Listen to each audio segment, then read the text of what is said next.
मनुष्य भोग के जन्म के बिना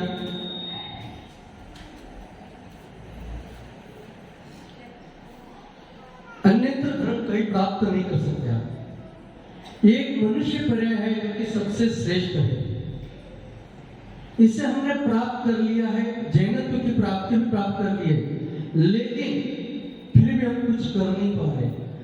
यह मनुष्य पर्याय ऐसी है जिस प्रकार मनुष्य में राजा श्रेष्ठ है, पशुओं में सिंह श्रेष्ठ है, पक्षियों में गरुड़ पक्षी श्रेष्ठ है, उसी प्रकार सब भावों में ये मनुष्य पर्याय अति श्रेष्ठ है। तीन लोकों में श्रेष्ठ एवं समस्त इंद्रियों को सुख देने वाला कोई है तो मनुष्य पर्याय का शरीर है। पांचों इंद्रियां सक्षम है, आप सब सुख को भोग सकते हो। इंद्रियां सक्षम नहीं है तो कुछ नहीं कर पाओगे। इसी से संयम प्राप्त किया जा सकता है, इसी से तप किया जाता है और व्रत महाव्रत धारण इसी से किए जाते हैं। किससे? मात्र मनुष्य पर्याय से।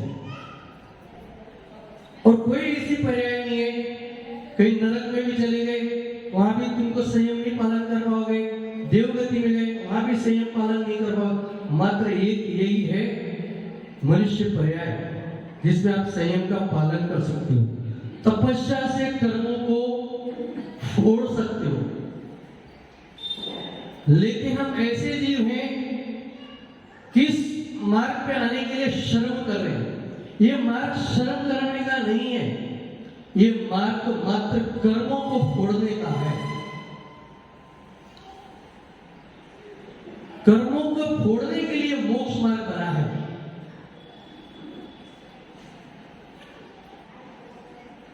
कर्मों का क्षय किया जाता है। इस मनुष्य यानी जैन कुल में आके हम मात्र कर्मों का क्षय कर सकते हैं। कब? जब व्रती बनेंगे, महाव्रती बनेंगे तब।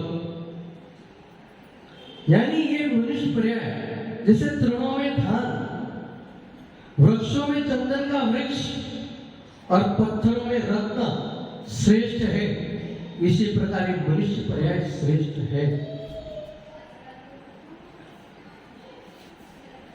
हमने कई भाव कई पर्याय बिता दी, तब जाकर के हमें ये मनुष्य पर्याय की प्राप्ति हुई है। और कब किस हो सकता हमने पूर्व भाव में कई तपस्या की होगी, साधु संतों का समागम किया होगा, तब जाके हमें पर्याय कौन से जैनत्व की प्राप्ति हुई है। यानी ये पर्याय दुर्लभ से दुर्लभ मिलती है, लेकिन दुर्लभ से दुर्लभ वस्तु को भी हमने पत्थर के समान रखत कर दिया। क्लेशों से छुटकारा पाने के लिए, क्लेशों से छुटकारा पाने के लिए मात्र ये मनुष्य पर्याय है। क्योंकि अगर धीरे बढ़ गए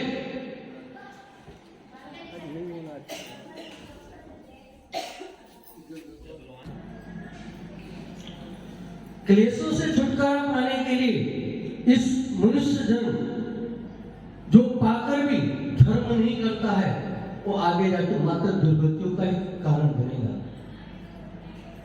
जिस प्रकार समुद्र में गिरा हुआ महामूल्य रत्न पुनः दुर्लभता से प्राप्त होता है, वैसे ही मनुष्य पर्याय हमें दुर्लभता से प्राप्त होने वाली है। बहुत तपस्या की होगी तब जाके इस जैन कुल में हमने जन्म लिया है। लेकिन क्या किया हमने? कुछ नहीं कर पाए। इस मनुष्य पर्याय से हम चाहो तो मोक्ष गति प्राप्त कर सकते हैं, स्वर्ग जा सकते हैं, मनुष्य पर्याय प्राप्त कर सकते हैं, तिरंज भी बन सकते हैं, नरक में भी जा सकते हैं। इस मनुष्य गति से हम चारों गतियों में जा सकते हैं। कभी सोचा कि अब जो हमारे अंदर शक्ति है, अगर कहीं बुढ़ापा आ गया, कहीं बुढ़ापा आ गया तो क्या करोगे आप? शरीर हाथ पैर चलेंगे नहीं, इंद्रियां काम नहीं करेंगी, तो इस पर्याय को लेके क्या करोगे? आपकी पांचों इंद्रियां सक्षम हैं, शरीर सुंदर है। शरीर सुंदर का मतलब यह नहीं कि बस बाहर भटकते फिरो। शरीर सुंदर मिला है तो इसका उपयोग करो। किसमें? तपस्या में, संयम धारण करने में। क्योंकि ये मानव पर्यायता हमें बहुत दुर्लभता से मिली है, और ये शरीर मेरा काम नहीं करेगा तो हमें बाद में दुखी पहुंचाएगा। मात्र मृत्यु जब तक हठात मेरे शरीर में भक्षण न कर रही है, तब तक इस शरीर का हमें उपयोग कर लेना चाहिए। बड़ी मुश्किल से हमें ये दुर्लभ पर्याय मिली है, और समझो कितनी दुर्लभता है हमारे पास। मनुष्य पर्याय मिलने के बाद हो सकता है हम कई अन्य देशों में पैदा होते, लेकिन हमारा सौभाग्य कहाँ हुए? आर्यखंड में, भरत क्षेत्र में, भारत देश में उत्पन्न हुए। कहीं आप चाइना में उत्पन्न होते तो क्या करते? सांप खाते, चूहे खाते, कॉकरोच तक खा जाते। लेकिन हमारा दुर्लभता कि हमने इस मनुष्य पर्यावरण जैन कुलों को इस भारत भूमि में प्राप्त किया, और इस आर्यखंड में भी जन्म लेने के बाद कहीं आप नीच कुल में उत्पन्न होते तो क्या करते? यानी हमें बड़ी दुर्लभता से ये कौन सा जैन कुल मिला है, और उच्च कुल मिलने के बाद भी तुम्हारे शरीर की पूर्णता न होती तो क्या करते आप? यानी हमें पांचों इंद्रियां मिली है। आपने देखा होगा अपने जैन कुल में भी बहुत से ऐसे होते हैं, अंग कटे होते हैं, कुबड़े होते हैं, लूले होते हैं, लंगड़े होते हैं। क्या वो शरीर को धारण कर पाएंगे? तो आपको तो पांचों इंद्रियां मिली, अच्छे सक्षम है। यानी पांचों इंद्रियों का मिलना भी दुर्लभता से मिला है, फिर भी हमने इसका उपयोग नहीं कर पाए तो क्या होगा? यानी अच्छे रूप के मिल जाने से, अच्छा रूप भी मिल गया हमें, लेकिन शरीर में शक्ति नहीं है, क्या करोगे? और अच्छी शक्ति भी मिल गई, रोगी शरीर बन गया तो क्या करोगे? और रोगी शरीर भी नहीं मिला, स्वस्थ शरीर मिल गया तो क्या गारंटी तुम चिरंजीव बने रहोगे? हो सकता अल्पकायु में निकल जाओगे, जैसे इस कोरोना में निकल गए, अच्छे अच्छे जवान निकल गए। यानी ये सब कुछ दुर्लभता से मिला है, और चिरंजीवी भी हो गए, स्वस्थ आरोग्य भी मिल गया, तो शक्ति का मिलना दुर्लभ है, और शक्ति मिलने पर भी विनय का मिलना अति दुर्लभ है। देखा होगा बहुत से शक्तिशाली जीव होते हैं ना, उनमें विनय नहीं होती, और विनय मिलने के बाद भी श्रवण की संगति पाना अति कठिन है। आपका सौभाग्य देखो, हर साल कोई न कोई श्रवणी आके यहाँ पे विराजमान होती है, आपको हर साल मौका मिलता है, और श्रवणिया मिलने के बाद भी उनका उपदेश सुनना अति दुर्लभ कठिन है। देख लो, आप देख ही रहे कितने सुनने आ रहे हैं, बहाना क्या है? दिवाली। अरे दिवाली तो क्या गिराक, क्या 10 बजे आना शुरू हो जाएंगे, वो भी तो खा पी के आते होंगे। ये सब बहाने हैं, यानी हमको उपदेश नहीं सुनना है, इसके सब बहाने हैं, और उपदेश सुन भी लिया तो उसको ग्रहण करना अति दुर्लभ है। आप कितने महीने से उपदेश सुन रहे हो? अभी तो सुन ही रहे हो, इसके पहले से ही सुन रहे हो ना, ग्रहण कहां कर पाए? और ग्रहण कर भी लिया तो विवेकी होना अति दुर्लभ है।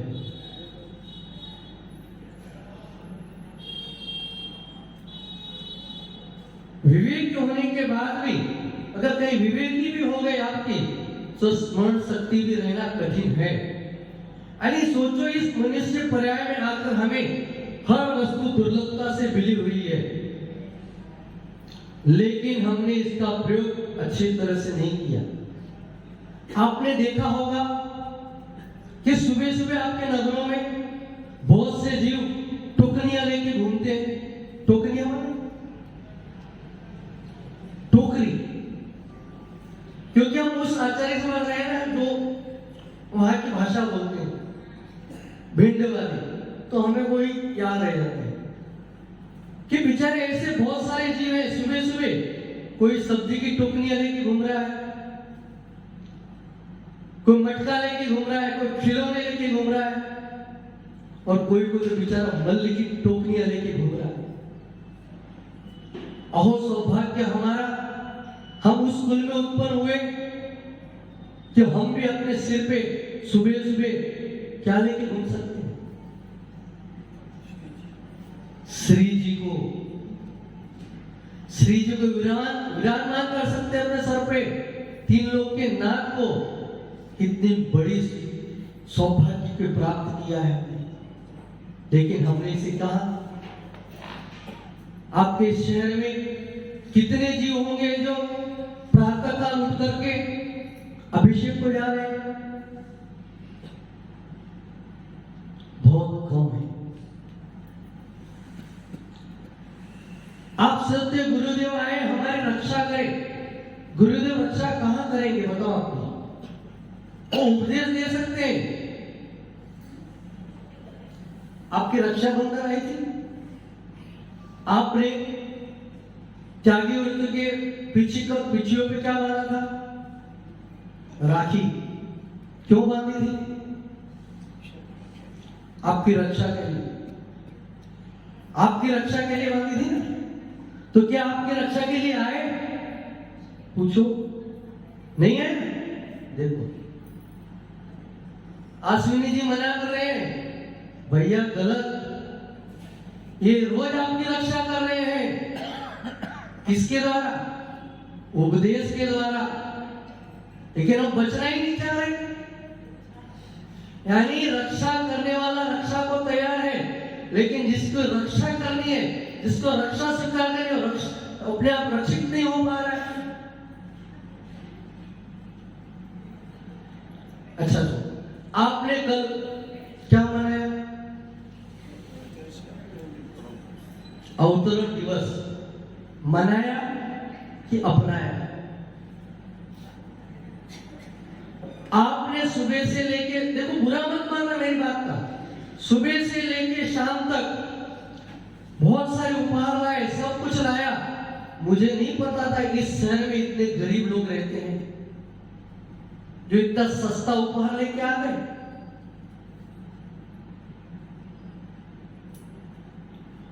जो राग से अमीर है वो धर्म से गरीब है, और जो धर्म से अमीर है वो राग से गरीब है। अब सोचो, कल इतना बड़ा दिन था, बहुत धूमधाम, सुबह से 4 बजे से लेकर रात के 11 बजे तक बहुत मनाया, लेकिन क्या लाए भेंट में? तुच्छ सी भेंट।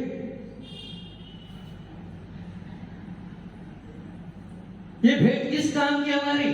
आपने जो चढ़ाया ये तो मालिक ले जाएगा, और कुछ वस्तु दी ये हमारे काम की नहीं। यहां तक तो छोड़ो, आप तो छोड़ो, किसी भैया दीदी ने भी उत्तम उपहार तक नहीं दिया। दिया तो क्या दिया? सुमन। काश सुमन लेके आ जाते तो सबसे बड़ा उपहार होता। अब सुनो, आपको कल क्या देना चाहिए था? मैं नहीं समझता कि यहां पे इतने गरीब बैठे हैं, आपको ये देना चाहिए था, हे आचार्य भगवान, आज से हम रात्रि भोजन का त्याग करते हैं, मिथ्यात्व का त्याग करते हैं, अभक्ष का त्याग करते हैं, कंदमूल का त्याग करते हैं। कोई तो ऐसा राम होता, आके कहता, हे आचार्य भगवान, अब बहुत दिन हो गए, कम से कम मुझे 2 प्रतिमा तो दे दो। कितने गरीब हो बताओ आप।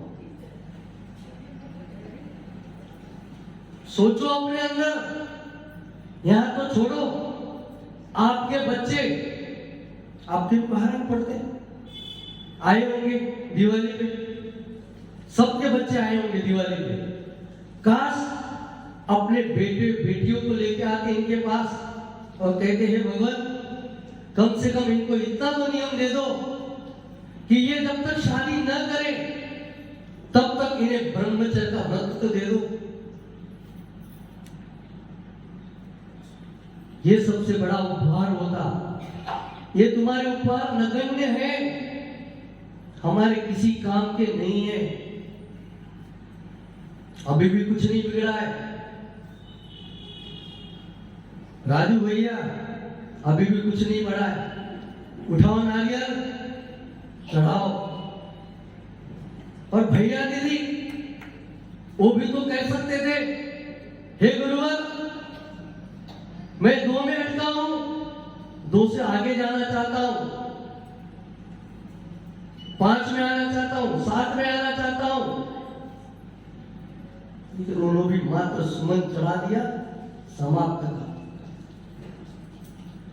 ये उपहार नहीं है कोई। अभी भी समय है, उठो जागो कर लो काम। इससे बड़ा मौका मिलने वाला नहीं है आपको। मात्र अभी 18-19 तारीख आएगी, कुछ समय ले लो। राजू भैया क्या सोच रहे हो? नहीं तो देखो मैंने ये इतना तो अवश्य देखा है राजू भैया, इस सागवाड़ा में मात्र तालियां ही बजाई जाती है, नहीं बजाई जाती तो जबरदस्ती बजवाई जाती है। ये धर्म तालियां बजाने वाला नहीं है। क्या किया? तालियां बजा दिया, छुट्टी। उठो जागो, नई खूबी, नई रंगत, नए अरमान पैदा करो। नई खूबी, नई रंगत, नए अरमान पैदा करो। इस राख के पुतले के अंदर भगवान पैदा करो।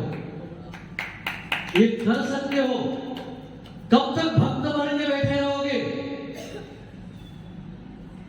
हमारे गीता की भगवान कहते हैं तुम भक्त मत बनो, तुम भी भगवान बन सकते हो। अब आ जाओ इस भगवान बनने की होड़ में। आयु कम होती जा रही है, उम्र बढ़ते जा रही है। इसका उपयोग सदुपयोग कर लो, क्योंकि मनुष्य पर्याय श्रेष्ठ है, ये मिलना अति कठिन है। और उससे अच्छा जन्नत तो कुल मिला है हमें। यहाँ पे ऐसे भी बहुत सारे व्यापारी होंगे। देखो अब मुझे बोलना तो नहीं चाहता, लेकिन बोल ही देता हूं, क्योंकि बोले बिना मजा नहीं है। क्योंकि दिवाली का मौसम है, बहुत सारे जीव, बहुत सारे व्यापारी पटाखे बेच रहे होंगे। नारे लगाते हम अहिंसा परमो धर्म की। क्या पटाखों में इतनी कमाई हो जाती है? क्या आपको पटाखे बेचने ही पड़ते हैं?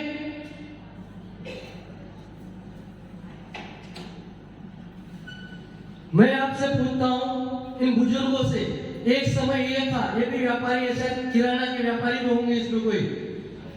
एक समय ऐसा था महुआ, महुआ पता है? हाँ महुड़, आपकी भाषा महुड़।